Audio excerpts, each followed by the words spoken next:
नमस्कार, मैं अंजलि मिश्रा। स्वागत है आपका हमारे चैनल में। श्रीलंका में संकट जो है गहराता जा रहा है। हालात जो है बद से बदतर होते जा रहे हैं और इसी बीच श्रीलंका के राष्ट्रपति गोटाबाया राजपक्षे ने भी इस्तीफा देने की घोषणा कर दी है। वह 13 जुलाई को राष्ट्रपति पद से इस्तीफा देंगे। श्रीलंका संकट की स्थिति पर अब कांग्रेस अध्यक्ष सोनिया गांधी का बयान सामने आया है और एक पत्र भी जो है जारी किया गया है। कांग्रेस अध्यक्ष सोनिया गांधी ने आधिकारिक बयान जारी करते हुए कहा कि कांग्रेस इस गंभीर संकट की घड़ी में श्रीलंका और उनके लोगों के साथ अपनी एकजुटता व्यक्त करती है और आशा करती है कि वो इससे उबरने में सक्षम होंगे। उन्होंने कहा कि हमें उम्मीद है कि भारत श्रीलंका के लोगों और सरकार की सहायता करना जारी रखेगा, क्योंकि वो मौजूदा स्थिति से निपटने में कठिनाइयों का सामना कर रहे हैं।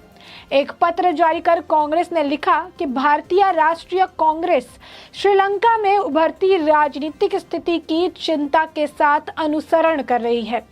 आर्थिक चुनौतियों, बढ़ती कीमतों और भोजन, ईंधन और आवश्यक वस्तुओं की कमी ने वहां के लोगों के बीच भारी कठिनाई और संकट पैदा कर दिया है।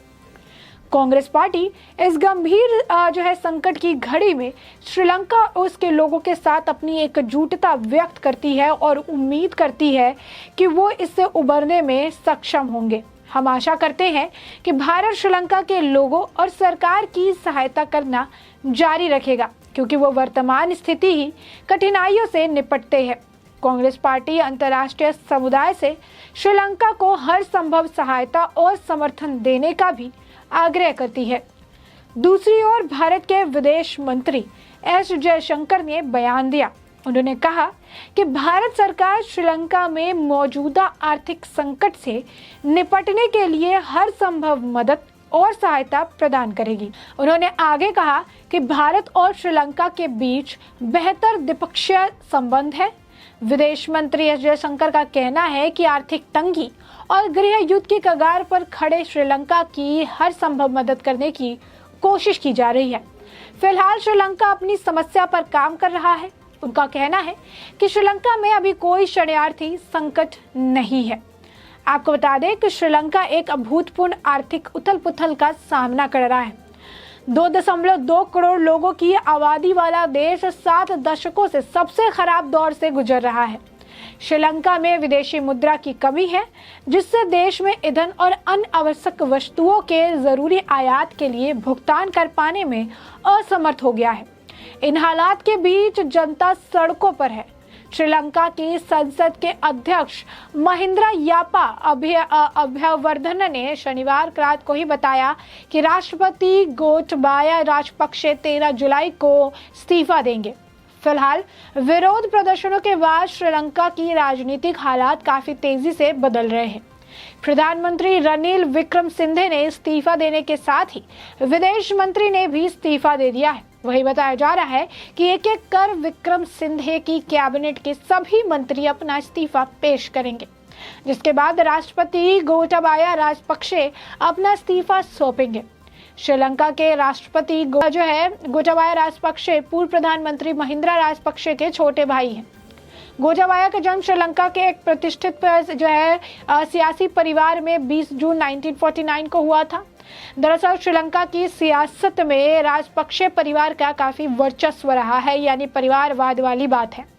श्रीलंका की मौजूदा सरकार पर राजपक्षे परिवार के 5 सदस्य सरकार में मंत्री हैं। 4 भाइयों के अलावा परिवार का एक बेटा भी मंत्री है। खुद गोटाबाया राजपक्षे देश के राष्ट्रपति हैं। इतना ही नहीं, बतौर राष्ट्रपति महिंद्रा राजपक्षे ने कार्यकाल के दौरान इस परिवार के सदस्यों को 40 मंत्री पद दिए गए। कहा जाता है कि इस परिवार ने श्रीलंका की सियासत में परिवारवाद और भाई भतीजावाद यानी नेपोटिज्म को जन्म दिया।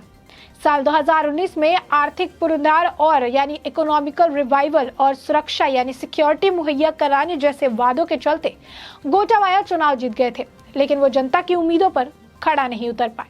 उनकी आर्थिक नीतियां यानी इकोनॉमिक पॉलिसी फेल हो गई और सरकार आर्थिक मोर्चे यानी इकोनॉमिक फ्रंट पर पूरी तरह से नाकाम साबित हुई।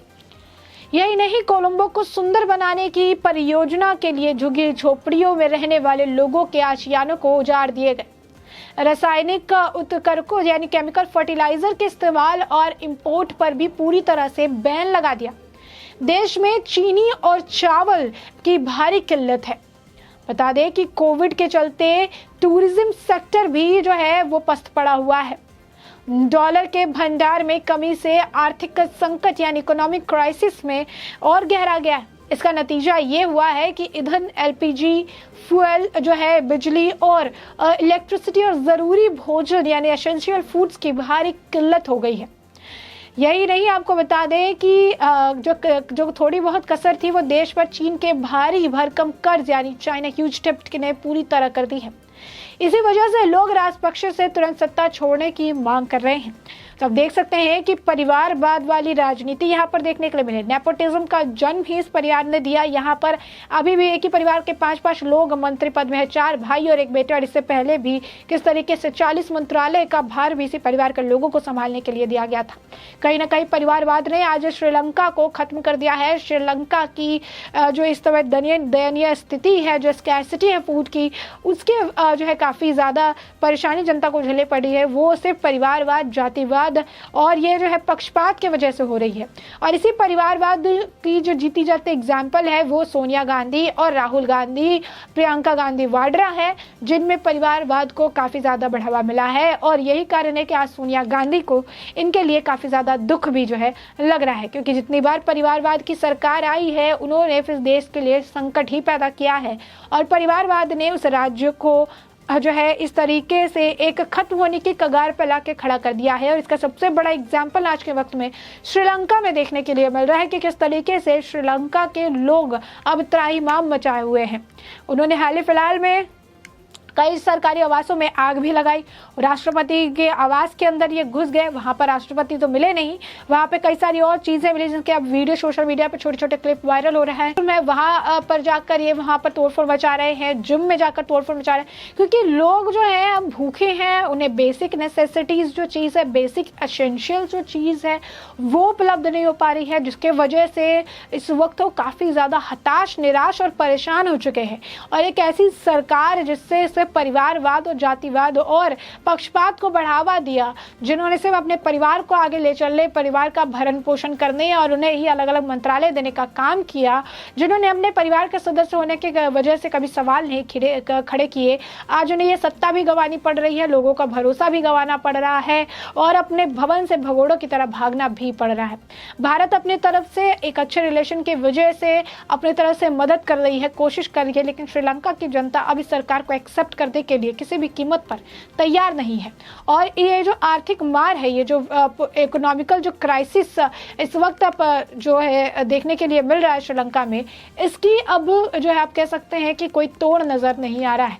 नई सरकार आके या तो कुछ करेगी या फिर चाइना का जो डेप्ट, जो कर्ज के तले जो श्रीलंका दबा हुआ है, इससे और भी ज्यादा आग में घी डालने का काम हुआ है, क्योंकि इससे और भी ज्यादा परेशानी जो है वो बढ़ती नजर आ रही है। एक तरफ भारत मदद करने के आश्वासन दे रही है, दूसरी तरफ श्रीलंका के लोग सड़कों पर उतर आए हैं और किसी की कोई भी बात सुनने को बिल्कुल भी तैयार नहीं है। तो ऐसे में साफ तौर पर आप देख सकते हैं कि परिवारवाद की वजह से किस तरीके से आज के वक्त में श्रीलंका की आर्थिक स्थिति जो है काफी ज्यादा खराब हो चुकी है। कई जगह यही हालत देखने के लिए मिलता है, चाहे वो उत्तर प्रदेश हो जहां पर समाजवादी पार्टी को परिवारवाद, जातिवाद का टैग दिया जाता है, कांग्रेस का भी यही हाल है। सोनिया गांधी आज दुख व्यक्त तो कर रही हैं, कह रही हैं कि भारत से जितना हो पाए वो मदद करे, लेकिन असलियत से सोनिया गांधी भी काफी ज्यादा रूबरू है। किस तरीके से सोनिया गांधी का भी जो एक चलता रहा है, गांधी परिवार का जो है बाप दादा की तरफ से जो एक कह सकते हैं कि आपके अंदर टैलेंट हो नहीं हो, महाराष्ट्र में भी देख लीजिए यही आलम है, सत्ता भी आज गंवानी पड़ गई उन्हें।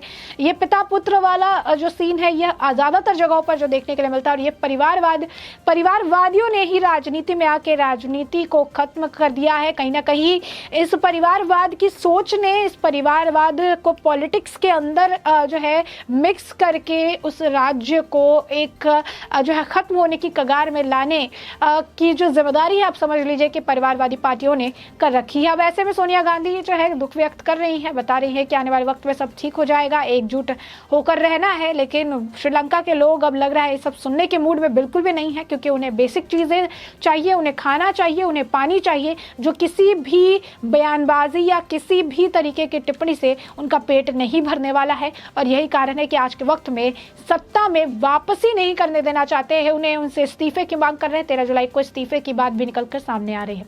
ऐसे में हमने आपको ये पूरा मामला बड़े विस्तार से बताया, आपने को बताया कि सोनिया गांधी क्या कुछ कह रही है, पत्र में क्या कुछ लिखा है, किस तरीके से जो है आज के वक्त में इस्तीफा देने के लिए भी जो है वहाँ के जो राष्ट्रपति है वो तैयार हो चुके हैं, वहाँ के प्रधानमंत्री भी तैयार है, जल्दी से जल्द वो अपना जो है वो अपना इस्तीफा जो है सौंप सकते हैं। ऐसे में आपने ये पूरा मामला बड़े विस्तार से जान लिया है, और अब इस पूरे मुद्दे पर आपकी भी जो राय हो हमें कमेंट सेक्शन में कमेंट करके ज़रूर साझा करें।